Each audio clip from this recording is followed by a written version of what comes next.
Alright, Nathan and I are getting ready to go up the Brown Bay Trail, which I think is a 200-foot climb, maybe with some views, and then a little bit of snorkeling. Well, today's adventure is to head over to Brown Bay. If you continue out on the east end of the island past Skinny Legs, you will see signs on the left for Brown Bay Trail, and you can find parking on the left. The trail itself climbs 200 feet and is a length of 0.8 of a mile. It's not very shaded, so just be prepared for it to be hot. I'd recommend definitely taking some water with you. You do get some views out over the Sir Francis Drake Channel and over to Tortola, but most of them did have some trees in the way, so they weren't necessarily good for getting pictures, but it was nice to view. And then later on down by Brown Bay, you actually kind of walk by the bay itself, which was nice. The trail is well signed. It'd be pretty hard to get lost on it. There's a sign that points to where the beach is as you walk along. You could continue on and eventually end up at Waterlemon if you wanted to via the Johnny Horn Trail, or you could start at Waterlemon and hike all the way to Brown Bay.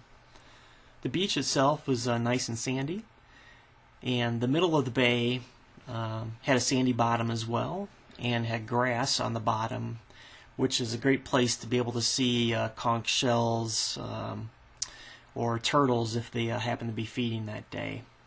We didn't really see any the day that we were there, but well, we did see one turtle, but I kind of expected just to see more based on the area. So a little bit about our gear. We usually travel pretty light if we're just going for a short adventure. We just take our snorkel gear. On my feet I'll typically wear for the trail some chacos or something that gives you a little bit more stability. Sometimes you will run into ankle-high cactus that you kind of have to watch out for, so it's nice to have something a little bit more than flip-flops for that reason, and also for the rocks that you often encounter on the trail. In addition to the snorkel gear and footwear, we also definitely take some water with us. And on this trail you'll need it because you will sweat a little bit on that hike.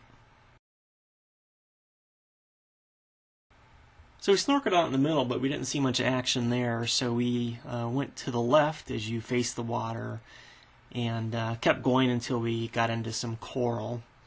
And there we ran into some schools of blue tang, and I happened to come across the turtle that was swimming very quickly, probably the fastest one I saw the whole trip.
Now, we did have some nice snorkeling at Brown Bay. It was definitely very enjoyable. Saw some different fish, and the coral was nice.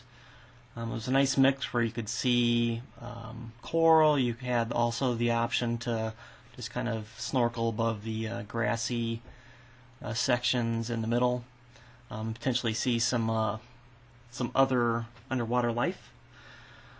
The one thing, though, on this day that was kind of getting us a little bit is, and at least this year, there was some stinging plankton or jellyfish. And so we got some actual video of some of the larger jellyfish. These ones generally weren't the ones that were stinging whenever you encountered them. They usually were the smaller ones that you would see that would cause problems. But yeah, we did run into those during this day. Wasn't the worst of the trip, but definitely noticeable.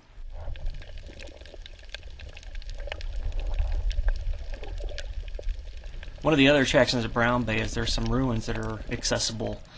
As you face the water, if you go to the left on the beach and continue to just kind of work your way back that way, it's kind of hard to miss the ruins over there.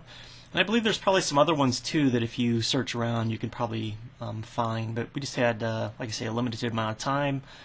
But we did want to check this out and see it.